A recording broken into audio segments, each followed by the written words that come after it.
legislation really did evolve over a long period of time, really began really about the 1920s and really pushed on heavily all the way through the 60s by the time we're done counting everything. Although there's a bunch of minor stuff that still comes up on a regular basis in regards to labor, working conditions, and everything else like that. So when we talk about the aspect of legislation, there's really 5 major acts that really were huge in the aspect of the development of the opportunity for employees to organize as a union.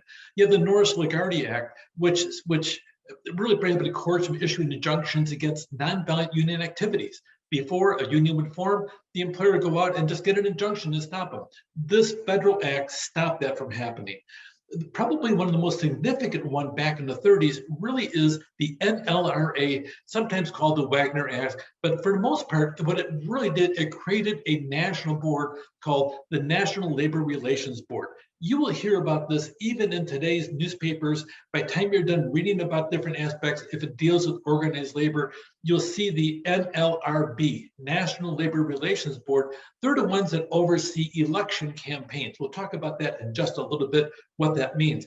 But know this title, the National Labor Relations Act, it just may pop up in the test for all you know.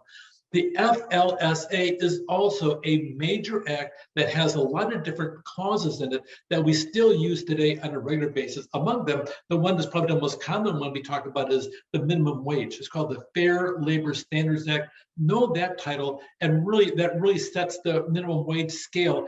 Plus, there's also several other things, and we typically call it the FLSA in the area of human resources. So the Labor Management Relations Act, the Taft-Hartley, and then you also have the Labor Management Reporting Disclosure Act, Langland-Griffin, which was a big deal, and it stopped some of the actual unions from bullying its own members. That happened. Really, there was a major issue back in the late 50s and the 60s by the time we're done. But the NLRB, National Labor Relations Act, created it, the National Labor Relations Board. It really was supposed to overlook the labor management issues and provide guidelines for unionization. You'll see voting taking place. If a group of people want to unionize their place of employment, they have a certification election. So they sit down there, they get cards from employees, a certain number, they submit them to the NLRB. NLRB looks at them, makes certain they meet the minimum criteria, and then they establish an election, and then they have an election to see whether or not that union will represent the employees in the organization. Sometimes you may have different classes. I was at one college where I was at, we had 7 different unions. We had a union for the full-time faculty, part-time faculty, classified staff, the police department, operating engineers, maintenance workers. We had 7 different unions. And so we pretty much handled it that I would handle 5 and the president would handle 2. And we worked in that aspect of it, but they actually had to go through a formal election each time, and they voted themselves in. So they had the unions and the employees get to vote, and the majority of those voting, whichever side, so you may have 700 people, if 100 vote and 55 of them vote for union, you have a union to represent all 700. So voting is a big deal because your vote actually means more for those that decide to sit it out. You can also decertify a union. You don't hear much about those, but sometimes employees get fed up with the union and they vote them out of office. So you'll see those things, but a lot less, and they don't gain as much publicity as a certification election. So NLRB handles union elections, know that, and that election is called a certification. So part of it is that the union goes through, they negotiate a labor management agreement. We call it a labor contract, a collective bargaining agreement. All 3 titles are the same thing: labor management agreement, labor contract, or collective bargaining agreement. The proper term is collective bargaining agreement. And a lot of times the unions want to have, one of the issues in there is a union security clause to make certain that nobody else can sneak in and represent the employees or have an election unless they get decertified in the process. This is pretty much a standard collective bargaining agreement. You really have these 12 issues. It just depends upon the union, what they want to have, but you'll see a lot of these. This is a standard format for a lot of unions to negotiate. I've seen contracts with the 23 different clauses, sections to go through. Sometimes you take one section and break it into pieces. You want to define the management rights, the union recognition, the union security clause, descriptions about strikes, which are a tool of the union, and lockouts, a tool of management. What unions can do, wages always, because wages, hours, and working conditions, those are all big things. Okay, so wages, hours, okay, a time off policy, job rights, seniority, discharge, discipline, grievance procedures, employee benefits, health, welfare. These are pretty much standard, and you'll see them often, sometimes worded differently in any kind of collective bargaining agreement. A lot of times unions yesterday and today, when they can do it, they try to get a closed shop agreement to make certain that if you join as an employee of the organization, you have to sit down and become part of the union. So you have a closed shop, a union shop, agency shop. A lot of these actually were shifted when we had a thing coming up shortly called with AFSCME. We'll talk about that in just a minute.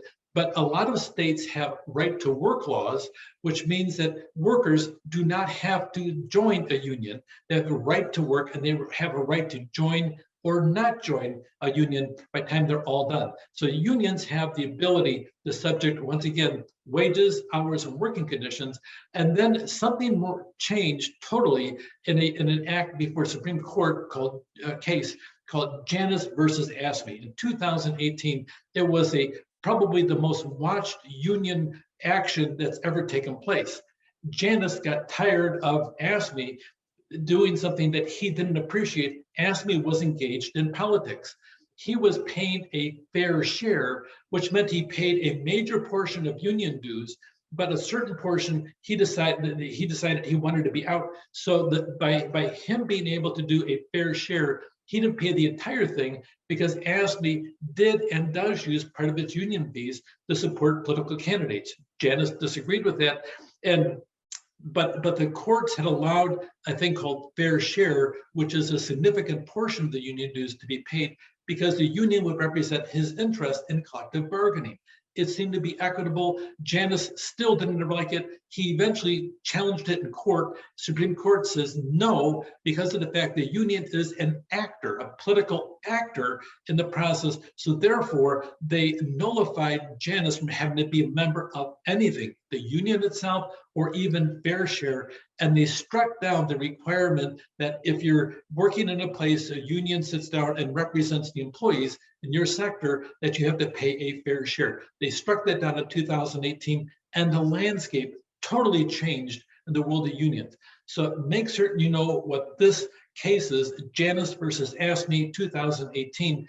It really sat down and eliminated the employees being subject to union requirements, including fair share, and having the union represent them, not only collective bargaining, but also politically in that aspect of it. So right to work states, you'll see a lot of them, the ones in dark blue versus the light blue. The light blue ones, pretty much you have to, if you're, the union can require you to be part of their union in the process, but AFSCME dramatically affected union membership. And even in the states, the light blue ones, if you don't want to be a union member, you don't have to pay fair share.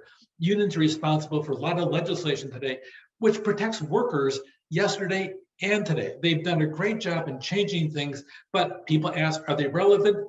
A lot of people think they are, especially in the public sector, because their ranks seem to be rising continually in the process. With that, take care.